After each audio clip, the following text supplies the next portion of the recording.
ഇപ്പൊ എല്ലാവരും എൻ്റെ പിന്നിൽ നിൽക്കുന്ന ഒരു ടീമിനെ ശ്രദ്ധിക്കുന്നുണ്ടാവും. ഒരു അടിപൊളി കോസ്റ്റ്യൂമൊക്കെ ആയിട്ട് ഒരു റെഡ്, പിന്നെ ഒരു ഗ്രീൻ, അതുപോലെ ബ്ലാക്ക്, ഒരു മിക്സിങ്. ഒരു മാല നോക്കുമ്പോൾ തന്നെ മനസ്സിലാവും ഭയങ്കര വ്യത്യസ്തമായിട്ടുള്ളൊരു കോസ്റ്റ്യൂമും ധരിച്ചിട്ട് ഒരു ടീം നിൽക്കുന്നുണ്ട്.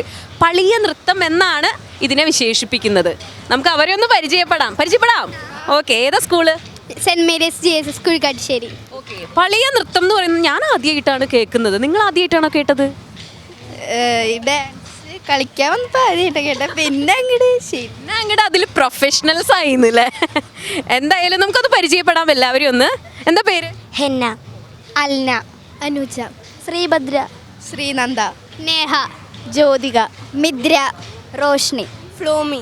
എന്തായാലും ഞാനൊരു കാര്യം പറയട്ടെ, എല്ലാവരും നല്ല അടിപൊളിയായിട്ടുണ്ട് കാണാം. കാലിൽ എന്തായി കാണുന്നത്?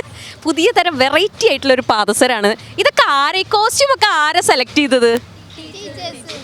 ഏത് ടീച്ചറാണ് അത് സെലക്ട് ചെയ്തത്? ദേവിക ടീച്ചറും ക്രിസ്റ്റി ടീച്ചറും. നിങ്ങൾക്ക് ഇഷ്ടമായോ? കോസ്റ്റ്യൂം ഇഷ്ടമായോ? നിങ്ങളുടെ പാരന്റ്സ് ഒക്കെ കണ്ടപ്പോൾ എന്താ പറഞ്ഞത്? അടിപൊളിയായിട്ടുണ്ട്. അതുപോലെ തന്നെ നിങ്ങൾ പെർഫോം ചെയ്യുമ്പോഴും അടിപൊളിയാവോ? അടിപൊളിയാവൂല്ലേ? എന്താ നിങ്ങൾ എന്ത് തീമാ ചെയ്യാൻ പോകുന്നത് അറിയോ? ടീച്ചർമാർ പറഞ്ഞു തന്നിട്ടുണ്ടോ? ആദിവാസി ട്രൈബൽ ഡാൻസ് ആണ് ചെയ്യാൻ പോകുന്നത്. അതിൽ എന്തെങ്കിലും ഒരു കഥ ഉണ്ടാവുമല്ലോ?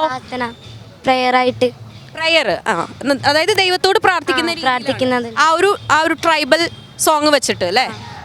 ഇൻസ്ട്രുമെന്റ്സ് ഇതാണ് ഉപയോഗിക്കുന്നത്? ഇല്ല, ഞങ്ങൾക്ക് ഇൻസ്ട്രുമെന്റ്സിൽ ഞങ്ങൾ പാട്ടിട്ടാ കളിക്കുന്നത്. പാട്ടുണ്ട് അല്ലേ? അപ്പോൾ അതിലെങ്ങനെ ഈ ടീമിൽ തന്നെ ഉള്ളവരാണോ പാടുന്നത്? ഇല്ല, CD ഇട്ട് വേറെ പാട്ട് നമ്മൾ പുറത്ത് വെച്ചിട്ടാണ് ചെയ്യുന്നത് അല്ലേ? എങ്ങനെ ഉണ്ടായിരുന്നു പ്രാക്ടീസ് സെക്ഷൻ ഒക്കെ? എങ്ങനെ ഉണ്ടായിരുന്നു?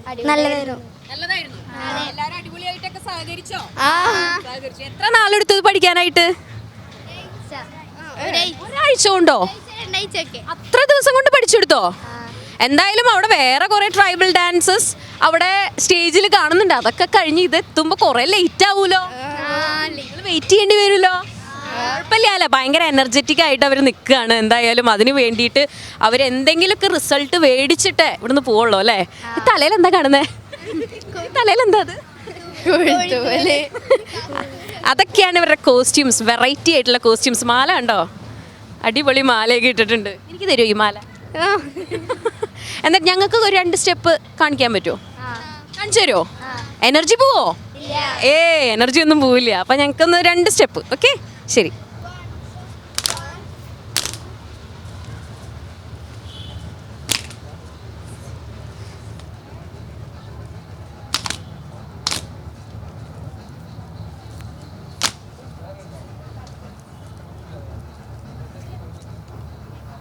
കഴിഞ്ഞോ? എനിക്കിപ്പോൾ ഒരു കാര്യം മനസ്സിലായത്, ഇവരുടെ ഈ മുടി ഇങ്ങനെ കെട്ടി വെച്ചേക്കുന്നത് എന്തിനായിരുന്നു ഇപ്പോഴാണ് മനസ്സിലായത് എനിക്ക്. ഡാൻസ് ചെയ്യുമ്പോൾ ഓരോ സ്റ്റെപ്പ് ചെയ്യുമ്പോൾ മുടി ഇങ്ങനെ കിടന്ന് ആടുന്നുണ്ട്. അതും നിങ്ങളെപ്പോലെ തന്നെ ഡാൻസ് ചെയ്യുന്നുണ്ട് ഇപ്പോഴാണ് മനസ്സിലായത്. എന്തായാലും അടിപൊളിയാവട്ടെ, ഡാൻസ് പെർഫോമൻസ് എന്തായാലും അടിപൊളിയാവട്ടെ. അവിടെ കയറിയിട്ട് നിങ്ങൾ തകർത്ത് വാരട്ടെ, പ്രൈസസ് വാരിക്കൂട്ടട്ടെ. ആശംസിക്കുകയാണ്. Okay, all the best.